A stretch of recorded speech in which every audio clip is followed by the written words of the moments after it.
Due to an incomplete search, he's managed to sneak in a knife and a loaded pistol, and a gun? both hidden in his waistband. What the hell? Blasted. Look, pulled up. Jody Cash, he tried to walk him down. He tried to walk him down. I think he ended up getting hit his damn self. He ran off. Look. Talk to my girl for 1 second. I'll tell y'all whatever you want. This is the moment a handcuffed man in custody caught 2 DEA agents off guard. Oh, federal agent. Was he our guy? Right there. That's our guy. Stupid mother. Why the would you do that? What officers didn't realize was that he had warned them about this exact moment years earlier. I'll go down in the streets before I go back to prison. I think that's what And he just said. hours before this, they'd made a critical mistake that made it all possible. How y'all do that though? Y'all ain't searched the nigga. Y'all ain't searching before In the early hours of May 16th, a Callaway County father heard what sounded like a gunshot outside his family's home. Right. Concerned, he stepped out to investigate only to find a vehicle blocking his driveway, with a fully loaded assault rifle clearly visible in the back seat. Afraid that someone dangerous might still be nearby, he immediately called the police. An officer There's was a quickly car. dispatched to the scene, unaware that this call would soon lead them to one of the county's most wanted fugitives, whose deadly revenge plan would cost an officer his life. So he was already a wanted fugitive. That make this shit even worse. FBI, open up! What we got here? Well, first of all, we got a plate that doesn't belong on this vehicle. AK-47 or whatever, fully loaded magazine. Hey, Chief. Well, it's. Where he they said at? the neighbor lives here. She left. She came over and said something to them. Doesn't know whose vehicle it is. It's got this rifle in the back. Yeah. The plate doesn't come back to this vehicle. I see a needle cap up here in the floorboard. Yep. Officers found the car unlocked with an assault rifle clearly visible in the back seat and a needle cap on the floorboard, suggesting possible drug use. The plates were fake, on that heroin. but when deputies ran the vehicle's identification number, it revealed something far worse. The car belonged to a notorious criminal, one whom the DEA had been chasing for months. That's crazy. Gary Rowland. So he a wanted criminal and he just got a car parked outside with a goddamn with an AR in the back. A 30-year-old parolee with His multiple car. outstanding warrants who had been quoted saying, "I'm never going back to prison alive." Knowing that Gary was likely in the neighborhood, officers narrowed down their search, and through CCTV and witness reports, they were quickly able to locate him in an apartment complex nearby. They moved in and made the arrest without incident. Before Gary was transported to jail, however, he surprised deputies by offering critical information about local narcotics and firearms trafficking in exchange for a reduced sentence. So instead of going to jail, they took him to the police station for questioning. That's all cool and everything. But he's a most wanted fugitive. Y'all just found a gun in the back of his car, and the neighbor heard a gunshot a second ago. The first thing you do, hey, put your hands on the floor, handcuff him, pat him down.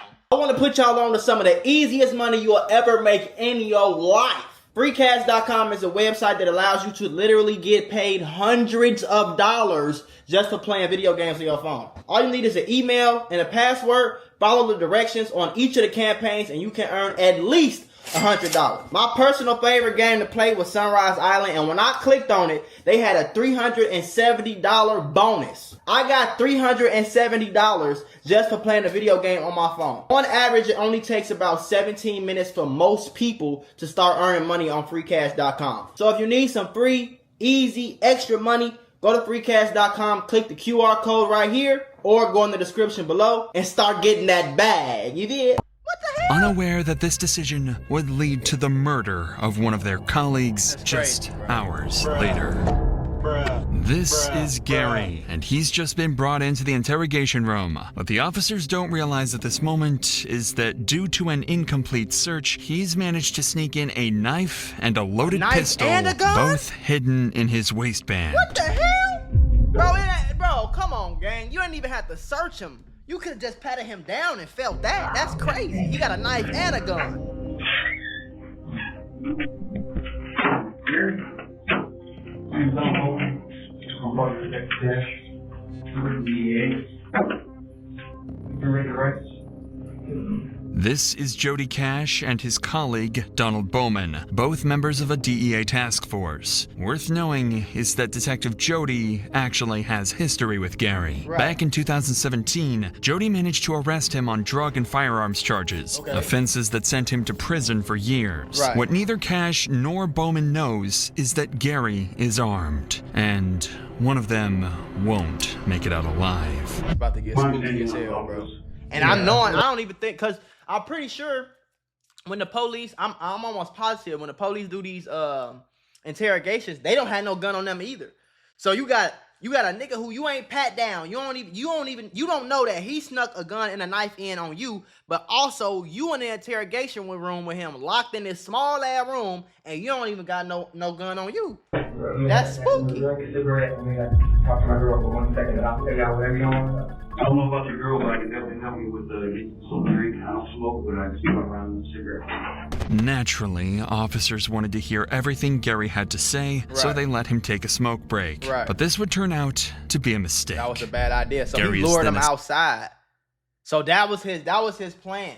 Okay, so it's making sense. He want to get him outside so he can pop one of them and get up out of there, because he trying to, at the end of the day, he trying not to go back to Escorted jail. outside of the building for his cigarette break. When they return to the room, surveillance footage shows that Gary has came pulled back. his right pant leg up to just below the knee, making the weapon much easier to reach. To grab, Then, Gary asks for one more favor, one that would cost a deputy his life. Let's be letting you right past us. Give me the shows. Well, if you're not going to call him, you ain't going to do much for us. So right now, I guarantee if I call Lexington, they probably got to have that information. He ain't no stranger. So realistically, we're looking at we really go with that. And he heard that, he was like, shit. 10, 20 years for who? Smoking a cigarette. When things talking to that other things too, man, I don't mind helping you out, but you can't do this all day. Right. Bring me 2 cigarettes, one hand and one knee there. I got that one coming for that. That's the only one. That's the last one I got you. You smoking three about it? Yeah. Believing they're on the verge of obtaining crucial information, deputies Cash and Bowman grant Gary's request again. They follow him outside, but this time, they won't be coming back. That's crazy, bro. So y'all gave this man y'all gave him a cigarette break. He went outside to smoke the goddamn cigarette, came back in, still ain't tell y'all nothing, and y'all gave him another goddamn cigarette and took him back outside?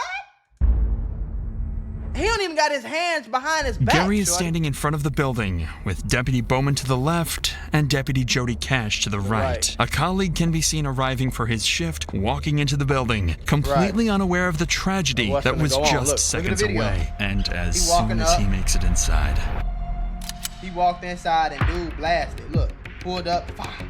Jody Cash, he tried to walk him down. I think he ended up getting hit his damn self. He ran off, look. Woo! So now he hiding behind I think they all came outside now. But it's too late. My man's Officer Jody Cash over here, he already fighting for his life. He already bleeding out. That's crazy. I'm not sure what you're still going to do. That's all out. We got one officer down and down.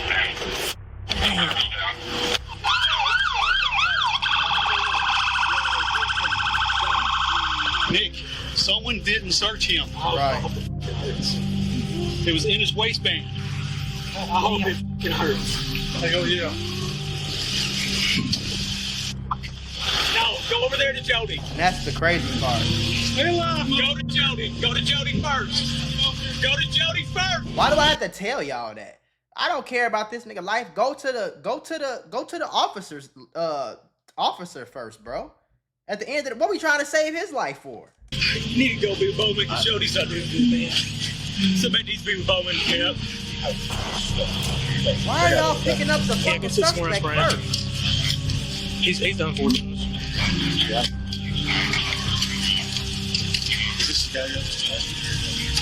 I guess we didn't search him enough. He had a gun on his waistband. Come on, search him good enough. Nigga, what?